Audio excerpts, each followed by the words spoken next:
നമസ്കാരം. എല്ലാവർക്കും വിനായക ജ്യോതിഷത്തിലേക്ക് സ്വാഗതം.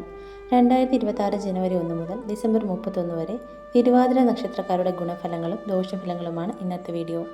നിങ്ങൾക്ക് ഈ വീഡിയോ ഇഷ്ടമായെങ്കിൽ ലൈക്ക് ചെയ്യുക. കൂടുതൽ വീഡിയോകൾക്കായി ചാനൽ സബ്സ്ക്രൈബ് ചെയ്യുക.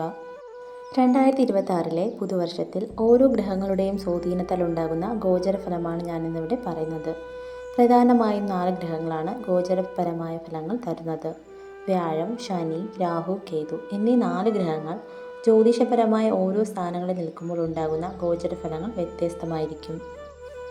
തിരുവാതിര നക്ഷത്രക്കാർക്ക് വ്യാഴം ജന്മരാശിയിലും 2026 ജൂൺ 2 ശേഷം വ്യാഴം 2-ലും ശനി 10-ലും രാഹു 9-ലും കേതു 3-ലും വരുന്ന കാലമാണ് 2026. ധനകാരനായ വ്യാഴം ധനസ്ഥാനമായ 2-ലെത്തുമ്പോൾ തിരുവാതിര നക്ഷത്രക്കാർക്ക് ധനപരമായ ഉയർച്ച കിട്ടുന്നതായിരിക്കും. ശനി കർമ്മഭാഗമായ 10-ൽ നിൽക്കുന്നത് ചെറിയ ദോഷം ഉണ്ടാക്കിയേക്കാം.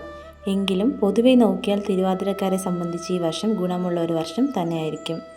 തിരുവാതിര നക്ഷത്രക്കാർക്ക് തൊഴിൽ മേഖലയിൽ ഒരുപാട് നേട്ടങ്ങൾ ഉണ്ടാകാനിടയുണ്ട്.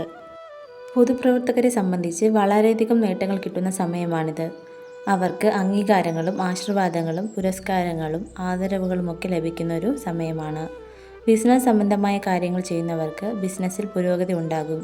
കച്ചവട സംബന്ധമായ കാര്യങ്ങളിൽ പുരോഗതി ഉണ്ടാകും. സ്ത്രീകളെ സംബന്ധിച്ച് ശ്രേയസ് ഉണ്ടാകുന്ന വർഷമാണിത്. അവർ ഉദ്ദേശിച്ച പല കാര്യങ്ങളും നേടിയെടുക്കാൻ കഴിയുന്ന സമയമാണ്. പുതിയ ജോലിക്ക് വേണ്ടി ശ്രമിച്ചുകൊണ്ടിരിക്കുന്നവർക്ക് പ്രതീക്ഷിച്ച പോലെ അത് നടക്കണമെന്നില്ല. അപ്രതീക്ഷിതമായ തടസ്സങ്ങൾ പല രീതിയിലും ഉണ്ടായേക്കാം. വിദേശ ജോലിക്ക് ശ്രമിക്കുന്നവർക്കും ചില തടസ്സങ്ങൾ ഉണ്ടായേക്കാം. അതിനാൽ കാര്യങ്ങൾ വളരെ ശ്രദ്ധയോടെ മുൻപോട്ട് കൊണ്ടുപോകാൻ ശ്രദ്ധിക്കണം. തിരുവാതിര നക്ഷത്രക്കാരെ സംബന്ധിച്ച് മാതൃജന സഹകരണം ഉണ്ടാകുന്ന സമയമാണിത്.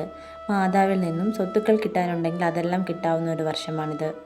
ഇവരെ സംബന്ധിച്ച് സുഹൃത്ത് ബന്ധങ്ങൾ ഉണ്ടാകുന്ന ഒരു കാലമാണ്. വളരെ ദൃഢമായ ബന്ധങ്ങൾ ഉണ്ടായേക്കാം. കാര്യവിജയങ്ങളും കാര്യനേട്ടങ്ങളും കർമ്മവിജയങ്ങളും ഉണ്ടാകുന്ന ഒരു വർഷമായിരിക്കും 2026. തിരുവാതിര നക്ഷത്രക്കാരെ സംബന്ധിച്ച് ആരോഗ്യപരമായ ചില പ്രശ്നങ്ങൾ ഉണ്ടായേക്കാം. അവയെ നിസ്സാരമായി കാണരുത്. 10-ലെ ശനിയെ കൊണ്ട് പ്രവൃത്തികളിൽ തടസ്സങ്ങൾ നേരിടേണ്ടതായി വരും.